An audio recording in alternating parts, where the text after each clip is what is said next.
I would like to acknowledge that this meeting is taking place on the lands of the Huntmead speaking peoples of Hamilton Village.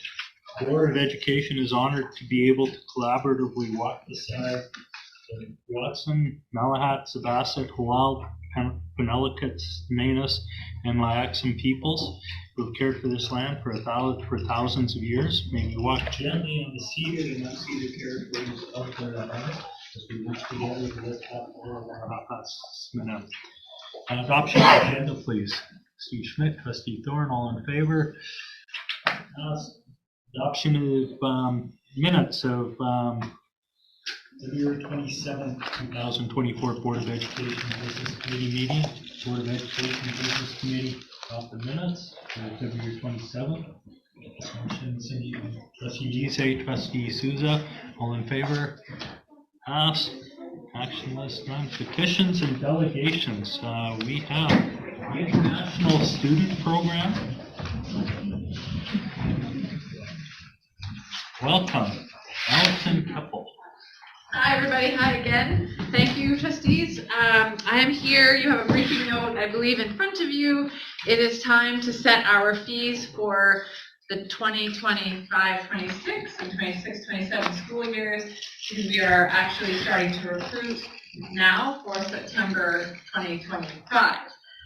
So our current fees are listed in the first column on the back, and we are proposing a modest increase to transportation. That's the school bus fees that students take to and from school every day, our homestay fees, and tuition fees.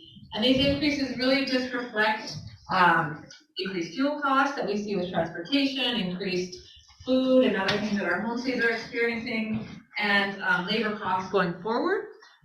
And we like to be in the mid-range of school districts here on Vancouver Island, so we don't want to be at the top of the price list, we don't want to be at the bottom, and so all our school districts on the island communicate with each other when we're looking at setting our fees, and we kind of like to make sure that we're placed sort of in line about the middle.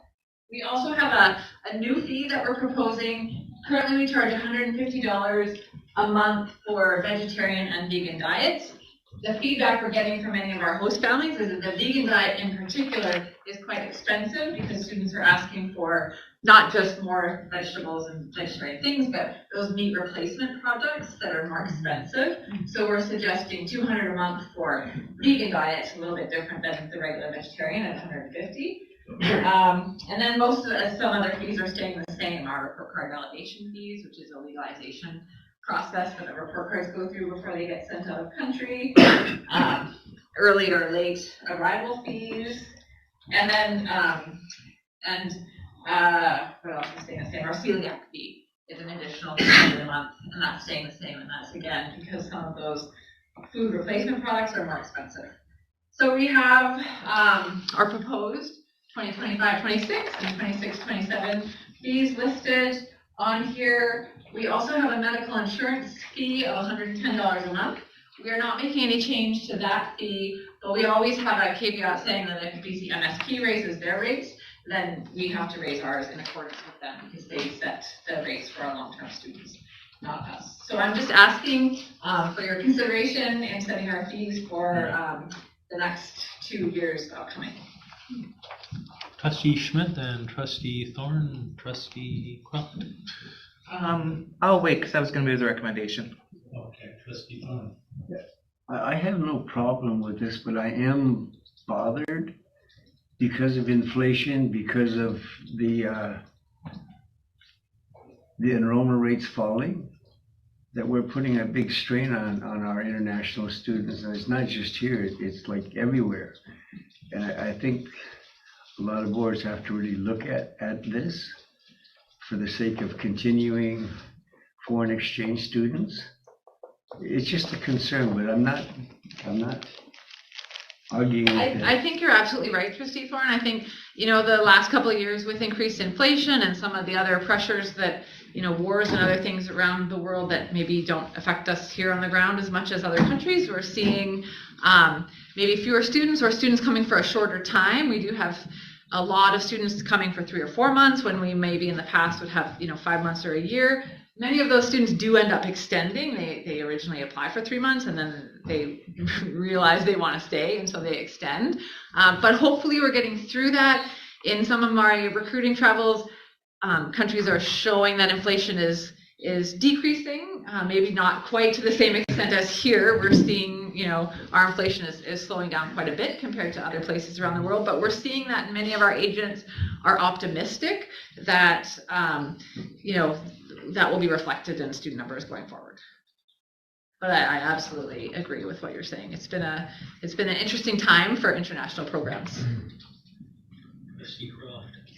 Well, I was just going to ask sort of, not that I'm curious, not doubtful, some of the rationale behind a lot of, like, the charge for the report card validation. It just seems like in some instances that might be something that would be bundled up in the whole fee overall. So I'm just wondering how you sort of decide on what's bundled and what isn't and what's another fee. So not all students need report card validation. Some countries require it. Usually the Spanish-speaking and Portuguese-speaking countries, and not all students from those countries require it. It's really just, is the student going to use the report card from here, say, to university? Validation is a legalization process that gets the report cards we actually have to send to the government. Mm-hmm. The government charges us a fee, and then we have to courier them to the home countries as well. So it's really just a cost recovery fee, and it's not all students. It's just, Spain, Mexico, Brazil, Italy, if those students want to use the report card for, say, going, university admissions, they need it basically authenticated by the government to say this is a real document and not something that, we just produced off of our computers and made it look fancy. So it does seem funny to me because, of course, the school district is a government entity as well, but we have to send them to the other government and they stamp it, basically saying, yep, this is a true document. No, I get that, yeah. So is it sort of fair to say then that when those individual fees come up, it's a bit of a user pay situation? It's not something that everybody needs? Correct. Okay. Yeah, so kids or their agents really tell us the student needs validation, so we add that fee just to those students who need it. Thank you. I have a couple of questions. How many celiac and vegan students do you have? Celiac, not many, 3 or 4 every year, mainly because we don't have a lot of host families that can accommodate that. So a host family has to be able to prepare food and in a gluten-free environment and not just say, yes, I'll have gluten-free food, but the kitchen has to be gluten-free. So we have a few. Vegetarian and vegan, a lot. Probably half of our students from Germany, for example. And it's just maybe fashionable right now, especially in Germany, to be vegetarian and vegan. A few years ago, we didn't have a fee for that. And then what we were finding is kids, when they got here, decided, I'm going to try to be vegetarian while I'm in Canada. And it was difficult for the host families because then they were kind of going, wait a minute, what? This is not something I signed up for. So we implemented the fee 2 years ago to match what other districts are doing. And that definitely helps get host families on board to be able to accommodate these kids and what they want to eat. And there is a lot of young girls these days trying that here. Some stick with it, and some kind of go back and forth a little bit, so that's interesting. Well, I'd like to comment about the price is Canada is still very attractive because all these other countries compare their dollar to the US dollar, and since our dollar is really low to the US dollar, they look at us as kind of being attractive. So, anytime you raise fees, it's always a concern, but to them on the big picture, I don't think it's that much. So. And certainly to the European countries, the euro is quite strong, so that works in our favor. It does.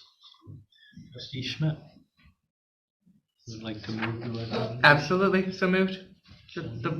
Seconder, Trustee Croft, all in favor? Motion carries. Thank you very much. Thanks, everybody. So, now, Drinkwater Elementary presentation. Please bring them in.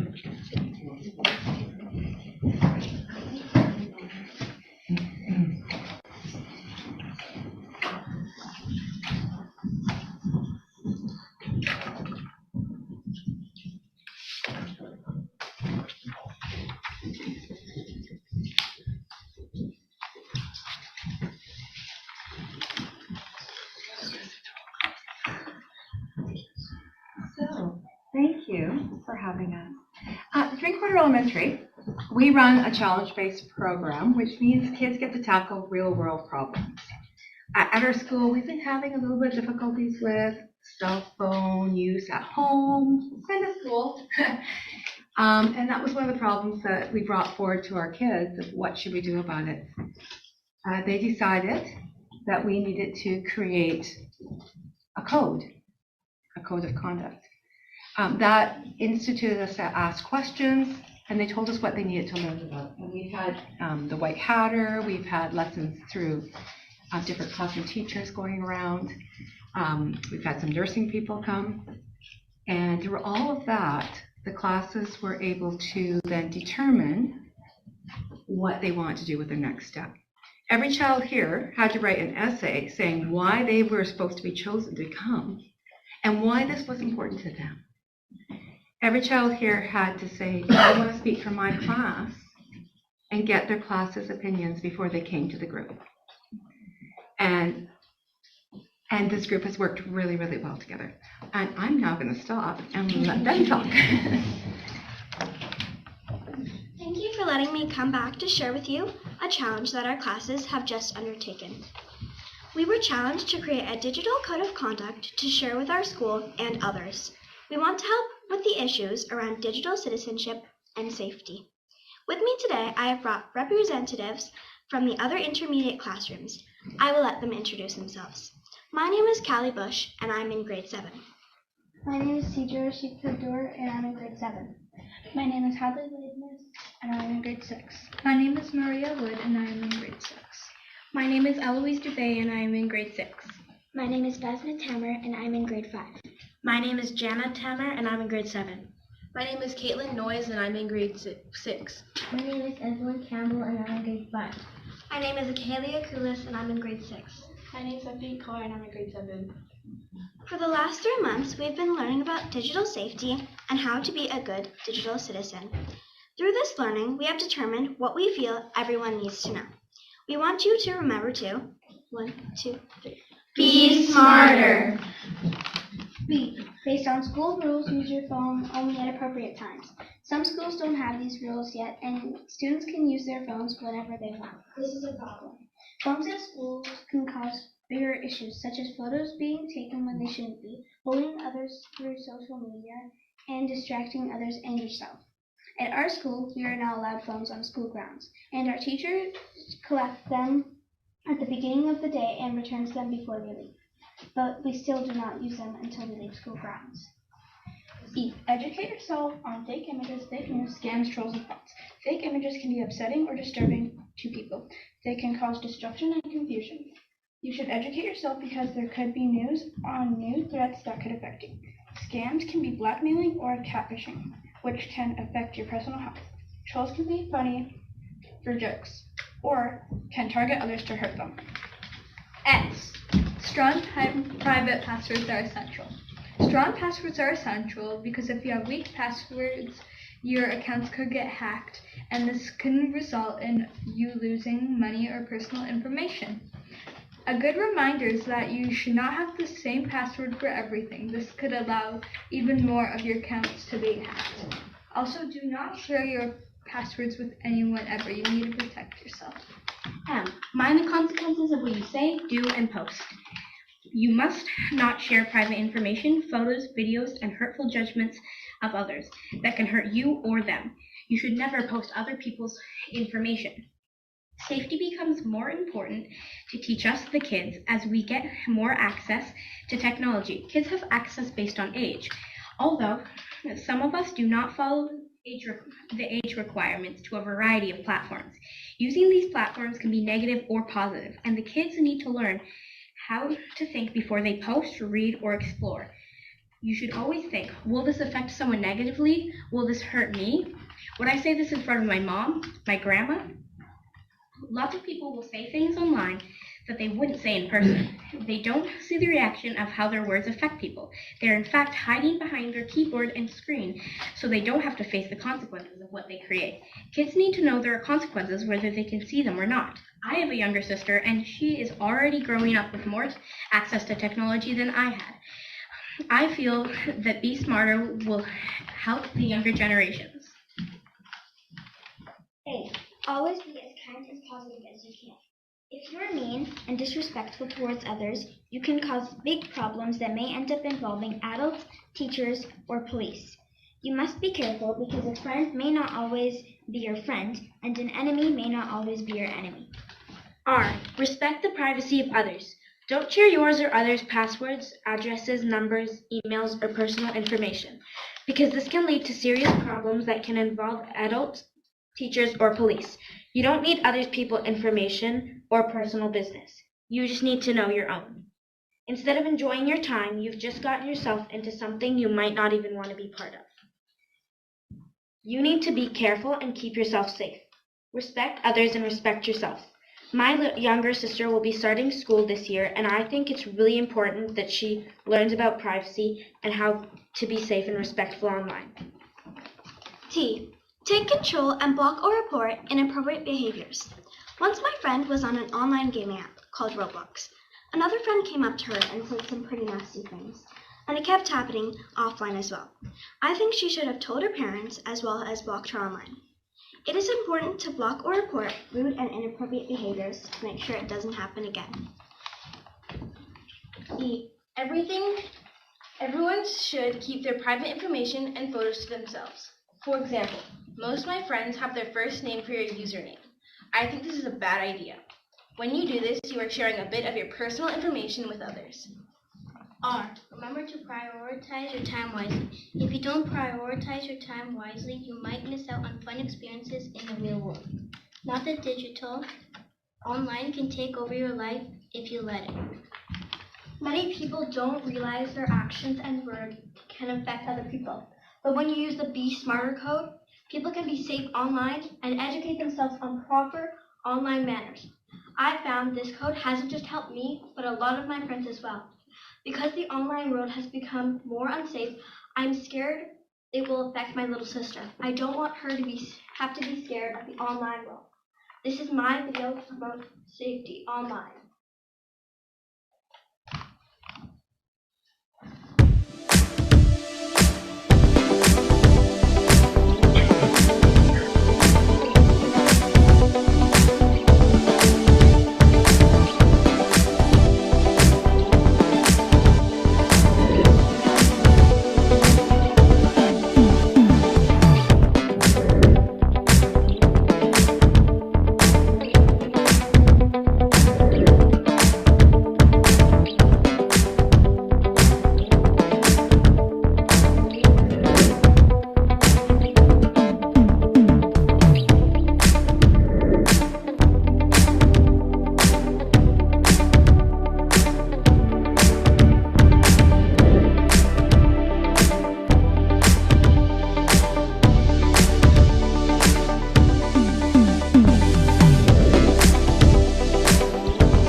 My presentation on Be Smarter.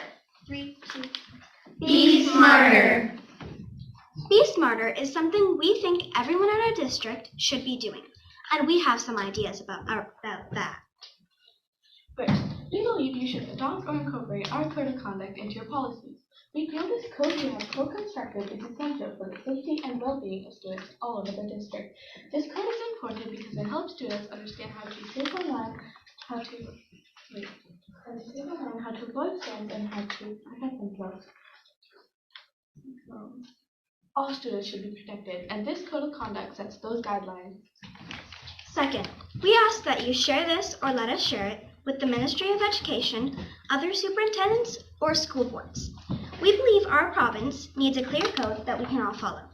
Thank you for listening and letting me come back.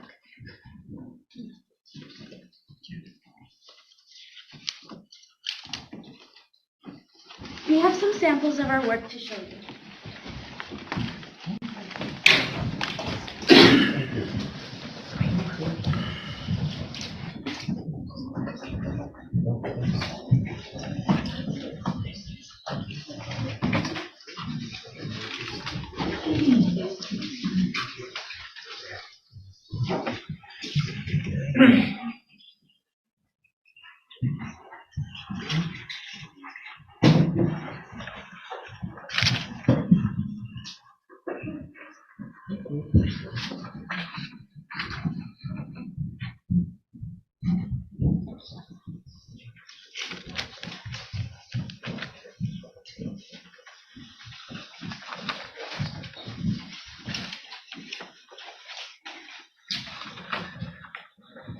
Every sample that you've seen, whether it be a brochure, poster, pamphlet, was created by a child on their own.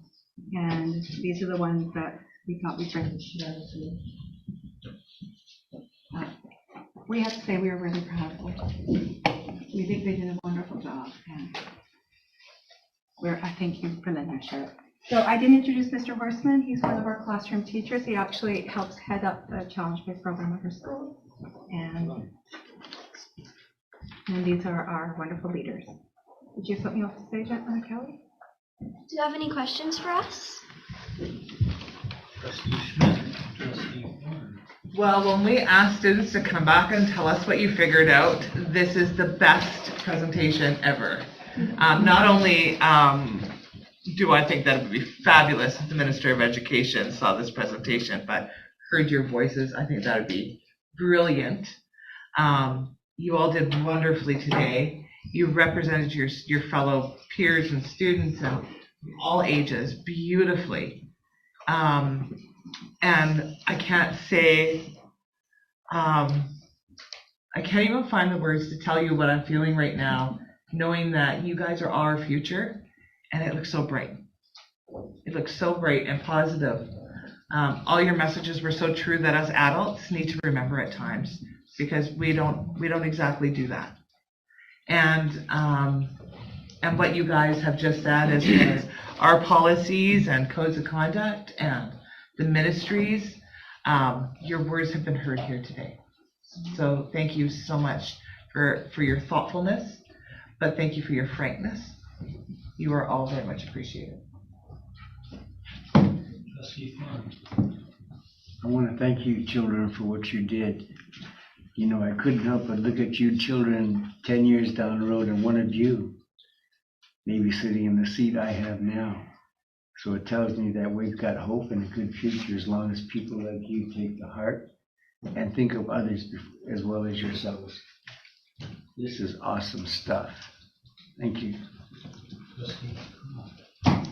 Excuse me. A question, can we get the video and maybe we could share it around a little bit on our own social media? I would love to receive that if you have a chance. Yeah, okay, awesome. And I'm going to echo what my fellow trustee said, and that is, you know, in the broader media and stuff, people always say, worry about kids in the media and they worry about kids in the future. But you know what, here at this table, and what you have reminded us of today, and what your teachers and administrators know, is that we have faith in you, and you have really hit this one out of the ballpark. Yeah. This is the kind of thing that really makes a difference. And when it moves up to, I'm going to go out on a limb here and say when it reaches the ears of the ministry, they're going to be very impressed too. And I think you're onto something here. So thank you for that. We have huge faith in you. And we're just so grateful that you shared your learning abilities and your passion with us today. I have one more thing. I would like to move that we recommend to the board that the board take a look at the recommendations that they shared with us today. So, seconder? All in favor? All right. Motion carried. Trustee Lisek. When your teachers say they're proud, oh my goodness, this room here, we are also very, very proud of you. And I was sitting here and I wrote down on my page that grown-ups need to learn from you. Yeah. And that if I go on social media, sometimes I have to just turn it off because the grown-ups in our world are not following the rules that you children have set. And so hopefully not only do your fellow students get to learn from you, but so do the grown-ups in the world. So thank you, thank you, thank you. Trustee Susan. I just want to echo what everyone else has said. Amazing presentation, just fantastic. And I raise my hands to you. Thank you. You're all just fabulous. Thank you. Trustee Strachan. So back in 2004, I got to work on something really cool, and it was Canada's first strategy to protect children on the internet. And this is exactly what we envisioned. That was back when your teacher was in grade 2 or 3 or something. But I can't believe, look, this was the vision. We had the vision of kids. I worked with Industry Canada, and I was a police officer at the time. We had the vision of kids sort of deciding where we would go in the future and learning how, because technology is changing all the time. So I can't believe this is so impressive, and you should all be very proud. And I have one question: what is catfishing? Because I'm not 100. I've heard that so many times, but I'm not sure what catfishing is. So. Don't tell her. Maybe demonstrate. Where you put a fake photo of someone and then you don't tell them what your real self is, then you just put fake stuff of other people on there. Like pretending to be someone else. Yeah. So thank you for teaching me that, because I hear it. Someone else to do what? To like lure people, scam them. Yeah. Yeah. And okay, so I learned, so you guys taught me something today. I hear that all the time. And I've had my visa compromised twice in the last 3 months. So I did listen to you to remember to go in and change my passcodes for my banking. So thank you for that. No, you guys, it was phenomenal. Congratulations to each of you. Thank you very much. First of all, I'm so glad that your school came back to present something. As you know, he said, if you got anything new to bring us, and I'm glad we didn't scare you away. What has your fellow students, how do they all feel about it? Is everybody on the same page, or is some people not, or? You can be honest. Some people don't exactly care that there are restrictions and stuff they can't do online. They just feel like they can do whatever they want. And so not all of us are on board, but I feel like most of us agree. And I know from personal experience that this is the best way to start getting people to be safe online. And out of the 150 of you, how many do you think may not be agree? 9, 10, yeah. So the majority of them have come up and agreed. Yeah. Wow, that's really good. And what about the teachers? How do they feel about this, and has it changed their behaviors? I would say maybe. I feel like A lot of the teachers probably have realized that lately, especially like this year, I've noticed that there's been a lot of problems and a lot of mentions of things happening online that weren't appropriate, and that I feel like a lot of the teachers probably feel like this was a good time to bring in some rules, more restrictions. So there's proper rules, because I feel like the rules we knew there was rules about it, but there wasn't any specific ones in place that we were told and like were enforced that we knew for sure we weren't allowed to do this and that. So since starting this, is your environment in your classroom a lot better? I think so. Yeah. I feel so. Sometimes better. I feel like a lot less mentions of problems around phones have been happening since we've started this project. I mean, I just moved here from a new school not too long ago, and I can tell that the school is better with the rules and things, and kids here are much better behaved too, and things like that around cell phones. And my old school was quite the opposite.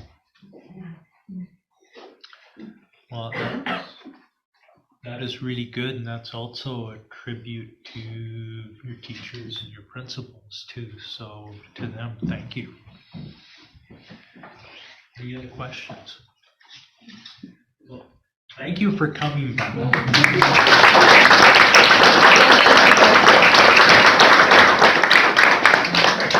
And we look forward to seeing you again. So please come back. Yeah, if you guys got something else, make sure you bring it back.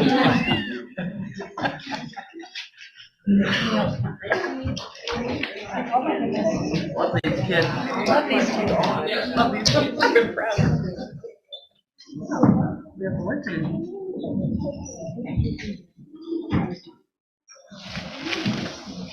Oh, I thought I wouldn't even answer.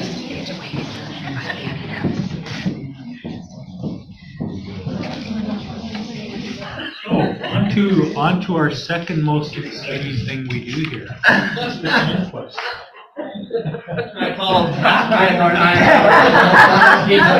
try to absorb that last one before I get started on budget. My stories aren't quite as good. No, I'll go to. I'm going to start with the year-end projection and do a quick review with you on where we're seeing the landing right now, looking out to the end of this fiscal. Really important to look at this at this time of year in a great deal of detail, as any surplus that we have will likely be brought in to partially be brought in to help balance the 2024-2025 annual budget. So I'm just going to move up. Got my pointer. And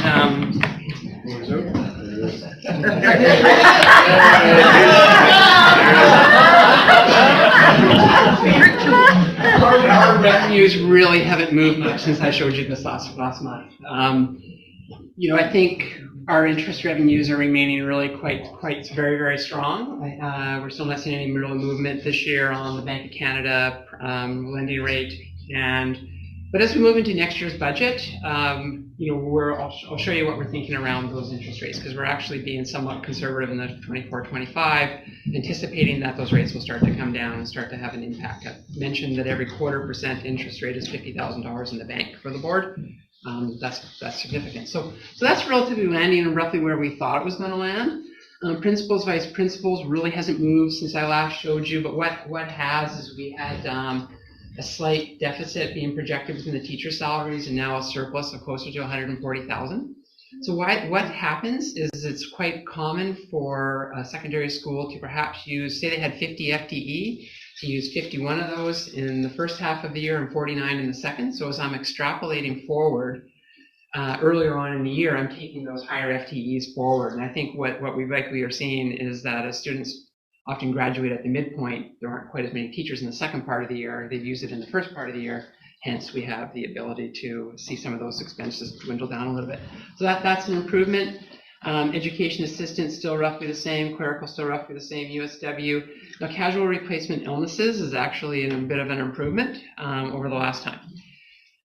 This was a budget that we took a bit of a risk on this year, a calculated risk.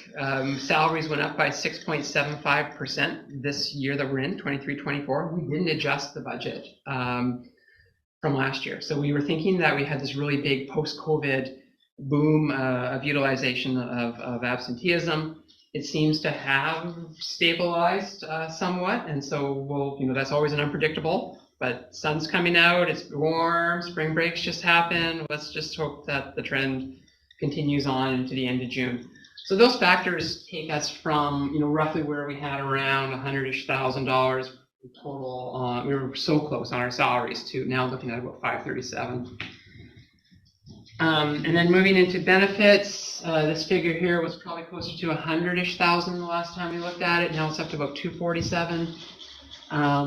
Looking at utilities, we are running very, this has a lot to do with timing of the bills too when I do my projections, because I'm comparing points in a year to a point in a year.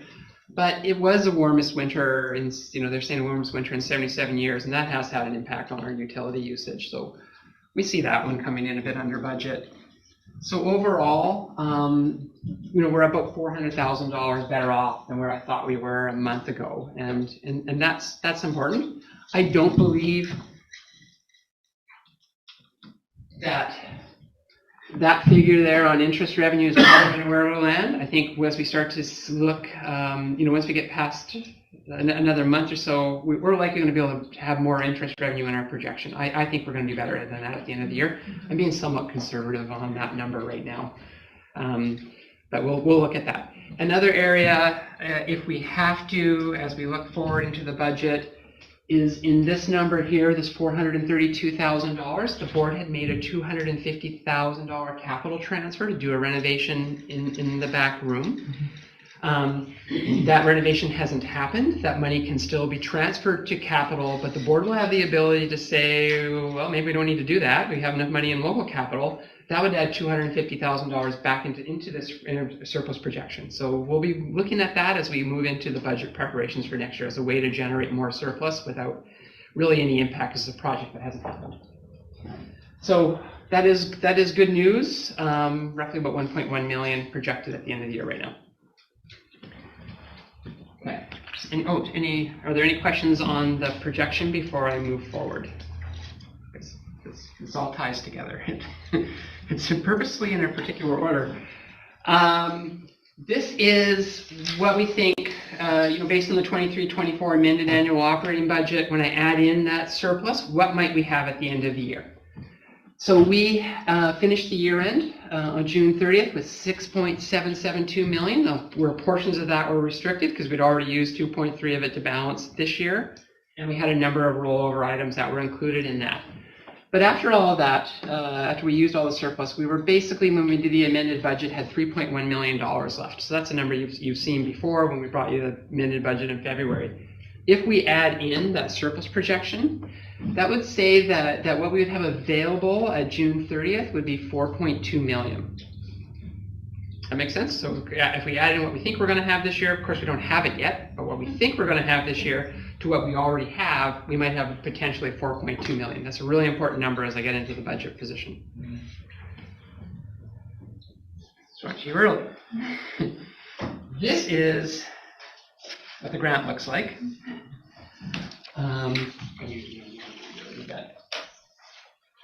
It's broken out into various categories, but basically what has happened this year is we've moved from 86.25 to 89.15. I think it was 86.25. I'll have a slide on that shortly.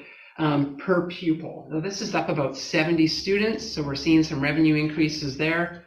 But we're also down about 50 students right now in the projection around levels 1, 2, and 3 special needs. So there's a bit of a funding drop on that side. But overall, this is what it looks like when we get a grant. It's broken out based on all of our different enrollment categories, all the different rates of funding. We don't have enrollment decline. Interesting though, there are 24 districts in the province that do, which is sort of trending down. But there is a new item, which is one of the reasons I showed you this. New to the funding line item is Indigenous Education Councils. So this is targeted money. It will be added to our 131 budget, which we know as our Indigenous Education budget. And that is funding that will support the operations of the Indigenous Education Councils. So that's to pay for travel or honorariums. It's a really significant allocation. That's a lot for a council to fund their meetings and travel. But I think based on the formula that they use and some school districts that are incredibly dispersed, where there may be significant travel involving airfare and overnight accommodations for the councils to meet in person, that's probably why it's so high per nation. I mean, our nations are all within 20 minutes of driving. We'll have to see how we're going to allocate that. But that's new to the budget and is new money that the province has put in. But you see a number, $102,531,394. That's what we're getting. I've included a list of the summary of the grants to date here for you. Not really going to go over this in great detail, but basically a little bit of a lift in our community link. We're at 761,512 now. No lift in pay equity. That number has been frozen since about 2001. No lift in student transportation. That's a funding item that we get so we don't charge for school bus ridership. And just a slight reduction in Feeding Futures down to $999,443. That's about a $16,000 reduction, and that's likely just because our percentage of the overall budget has changed based on enrollment growing across the province, and that's not growing at the same pace. And then looking at this is the Classroom Enhancement Fund.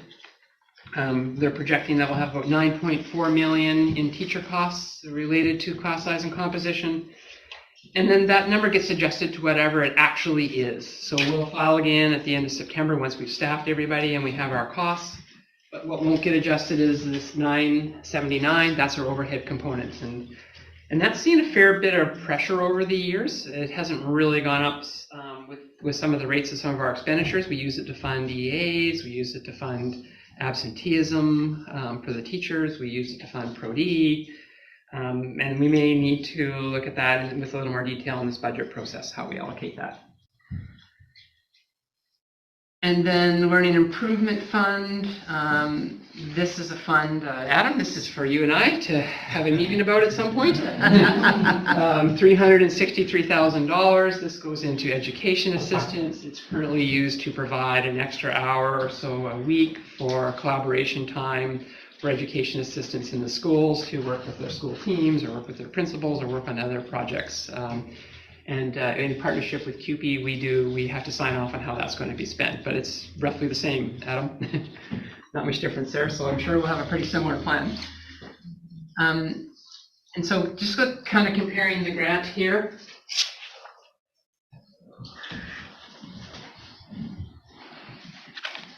There we go.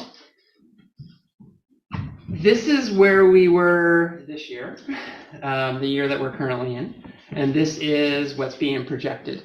So, we mentioned there's about 71 FTE roughly into the system. Here's what that generates. So 3.1 million comes in based on them taking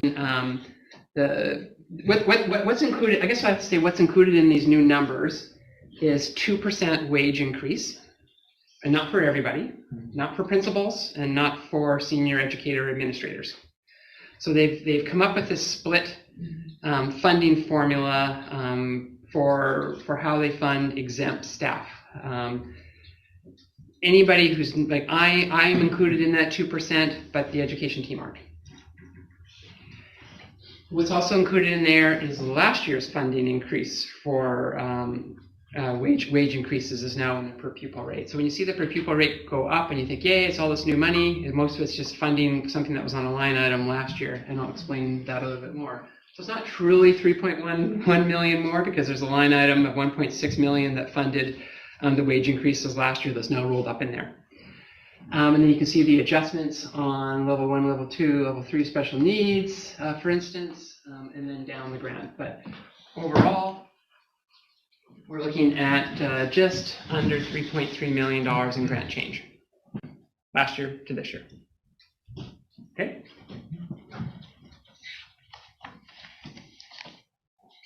Here's the new grant rates. So it was 86.25. My memory was right. It's now 89.15, and you can see the various changes on the various rates there. So most of that is just to fund the 2% wage increase that I talked about. And when I talk about that, that funding that's coming in, it falls significantly short on what our actual labor costs are going to be next year. So I just want to highlight that significantly, and especially when we look at our benefit rate pressures that don't get funded. So we're continuing to not be funded for any inflationary adjustments. So within that 89.15 rate, the government has not considered inflation costs at all, and they haven't for years. And I would suggest that if I was to work, anytime I've worked backwards and tried to figure out how they've actually come up with our funding number, I've never been able to figure it out, but it's never adequately supported the wage increases that we have in this district. So I think I'm giving you that as a preview, the fact that there's a bit of a problem here, is that we're continuing to see our costs escalate, and I'm going to go over what those costs are without funding matching. And And you know, the benefits are in significant pressure this year, but if you think about 10% of our budget being supplies and services and inflation being close to 10% over the last 2 years alone, 10% of our budget is $10 million. That means there's been $1 million worth of inflation attached to that budget that hasn't been supported in the last 2 years. Right? That's catching up. Okay? So this is a comparison. You laugh. No, I mean, it's I don't mean to laugh, but I'm trying to tell you a story and not in a negative way, but to give you a real situation that we're finding ourselves in, and school districts across the province are finding themselves in, is that you know, we're at a point where we still have some surplus. I just showed you roughly, we're looking at about 4.2 million. That's not consistently and there's a lot of districts that tapped into all that last year. They didn't manage as well through COVID and come up with some of the dollars that this district did.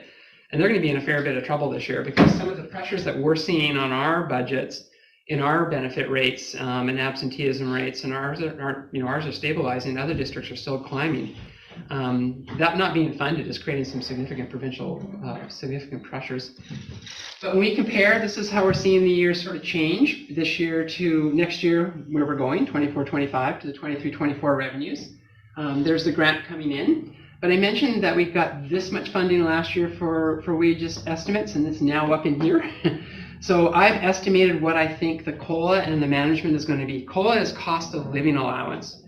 So what we now know, when we did our budget assumptions, we said we're going to build this budget on 3% wage increase. And we did. And then we just last week got the notification that it will be 3%. So I have a letter in here later on in the agenda. Wage increases will be 3% next year for all staff. Now that means there's another 1% that government hasn't put in that per pupil rate yet. And I have to figure out how much I think that's going to be. And then what is going to be the funding for those 3%? For the staff that I've mentioned, the principals, vice principals, superintendents, associates, et cetera, what is going to be the funding that's going to come for those employees as well? Because everybody's entitled to 3%, and they are funding the exempt staff again, funding. Yeah. We're getting money for it, but I don't think it will be enough. So there's sort of the comparison. You know, we're not looking to change our rentals and leases. We're coming in way over budget right now because we have some really good ones, especially with Francophone Authority. But that's only gonna go half a year next year. But we've done the work, and we believe that holding the budget at 150 is solid for next year. And same as on investment revenues. You know, we could creep that up a little bit, take a risk as we're balancing the budget. We could potentially maybe go with 800 or 850. How fast will the Bank of Canada start to drop rates? Anybody's guess. So what's a safe number? But I've just left it alone at this point, and we'll get into more of those risk type questions as we move into actually trying to balance the budget.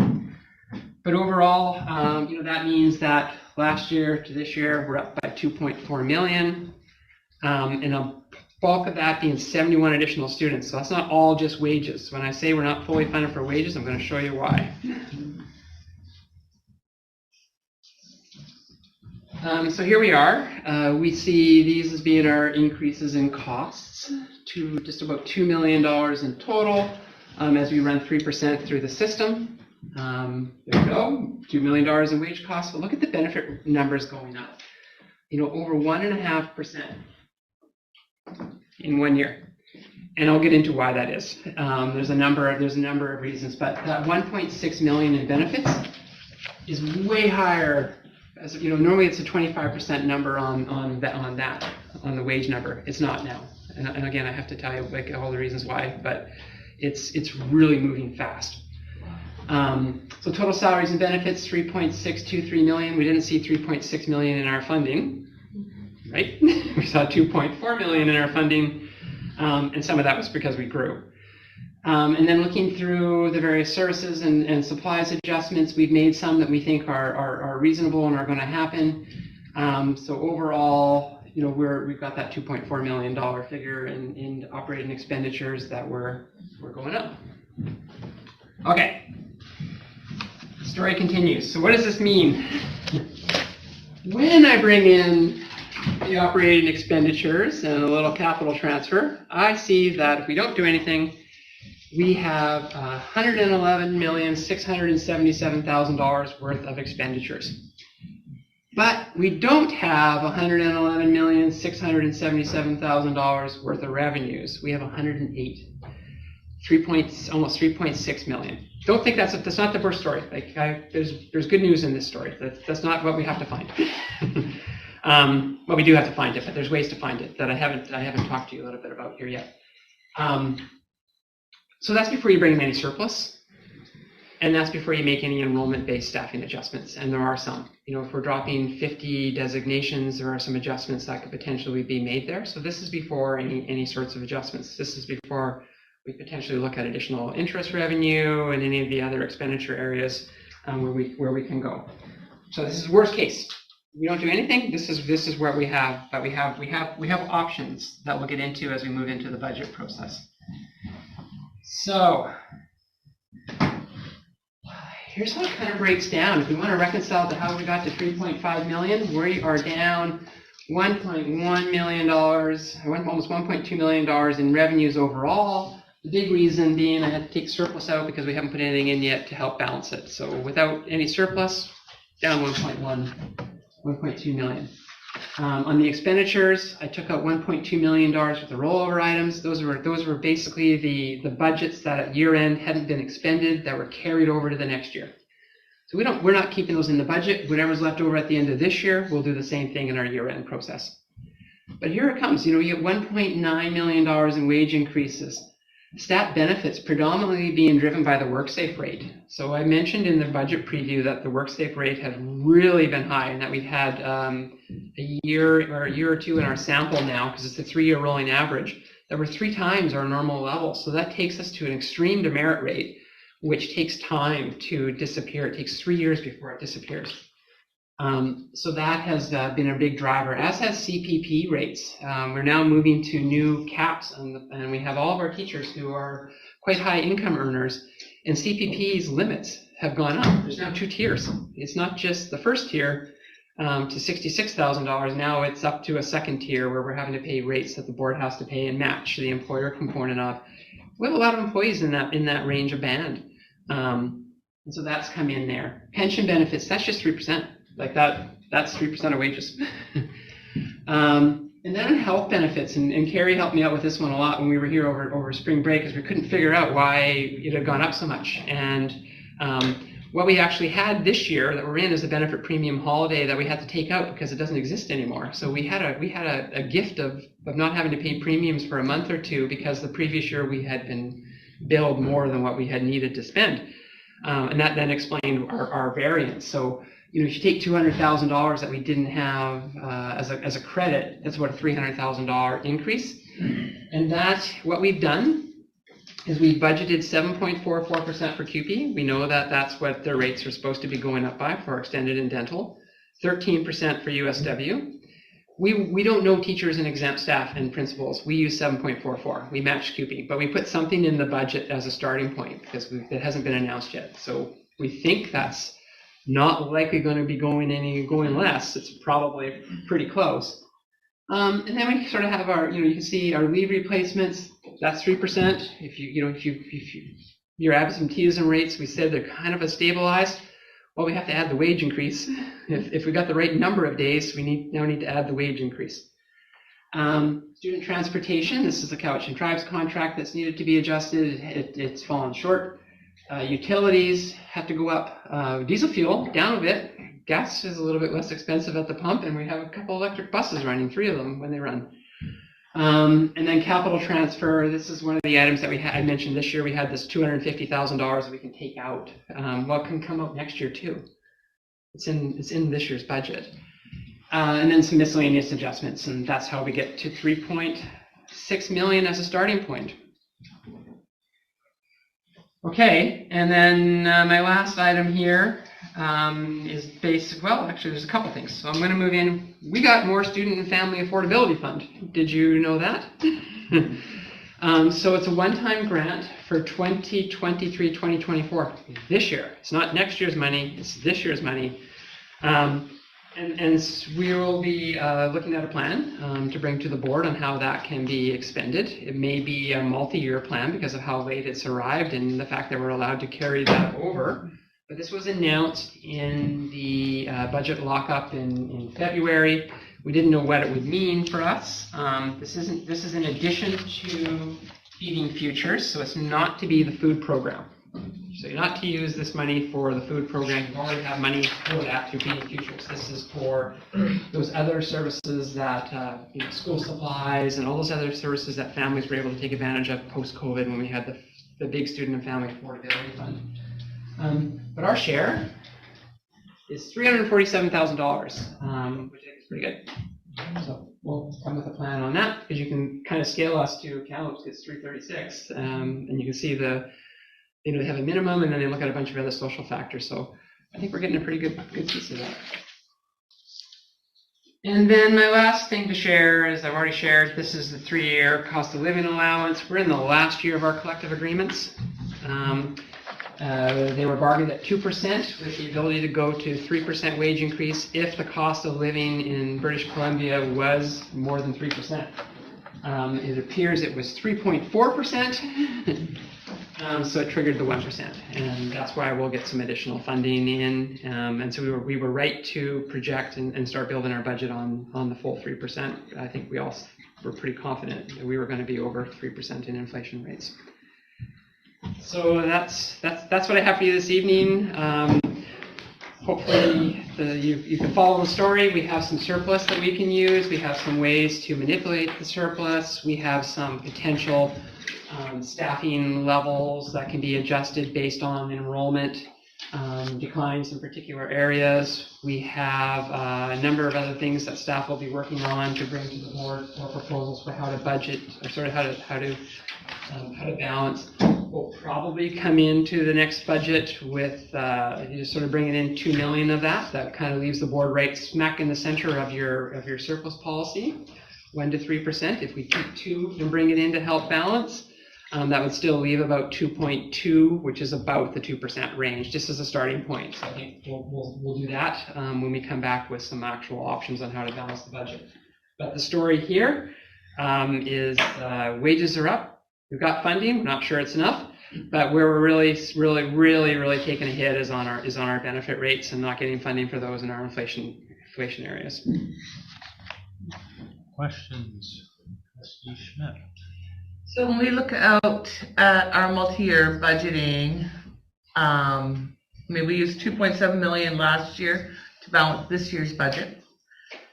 And now we're starting at a starting point of possibly $2 million this year, but possibly more, depending on what the board's depending on where the board choice is.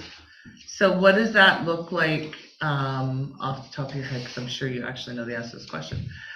Like, if we're leaving ourselves at 2%, then does that put us in jeopardy next year to the point where we're going to start making some painful cuts if we use more than the $2 million this year? Yeah, I'll be doing that modeling. I haven't done it yet. It's actually a lot. It's a lot of work, and it will come once we have our baseline. I think we have to first have a baseline of what the first things are that we're going to be looking at, because I got to make those adjustments in order to project forward. It runs out. It'll run out. And I think when I showed you last year, potentially we had 2 years, and then the third year looked like we would be out of surplus. That is trending. If you were to take $2 million this year, well, next year you would have hoped that you could generate some additional surplus, as we usually do, or you budgeted incorrectly. You want to be on the right side of you want your revenues to exceed your expenditures. I think there's 2 years here.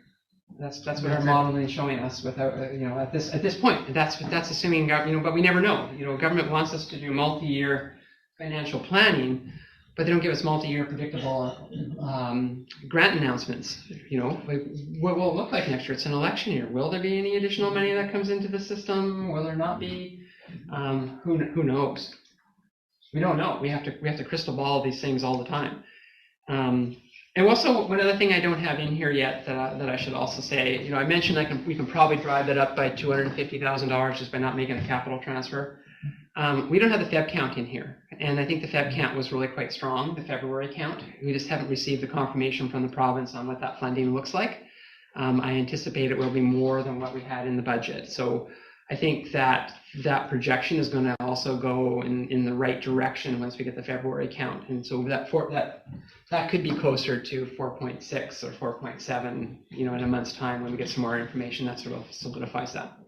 Just a follow-up then. So even if we get that February count money, that increase that we have to give to principals and vice principals, that money will probably get chewed up? I have a projection in for principals and vice principals at 3% with the revenue from the province. So I did take a I have a wage increase too that yeah. teachers are getting, right? Yeah. So I've got that in here. So within my revenues here, that's what that number is. That's 1% across the board, and the 3% for the education admin. That's my estimate of what government's going to fund us. What government's going to fund us? But what do you believe government is going to fund us? Oh, I think they'll fund us that, but it's still not enough. But I think that's what we're going to get. How much is it going to be short?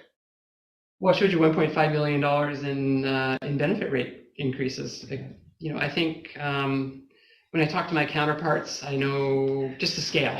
I think Saanich is projecting that theirs is about $1 million out on their wages and benefits just from what they received in funding. Just these pressures. Well, if you look at them as 2/3 our size, well, then my 1.5 isn't that far out. We can kind of see that this is a common, it's a common story. Wages are going up. With those wages goes benefits. With those and then benefits is based on experience and inflation.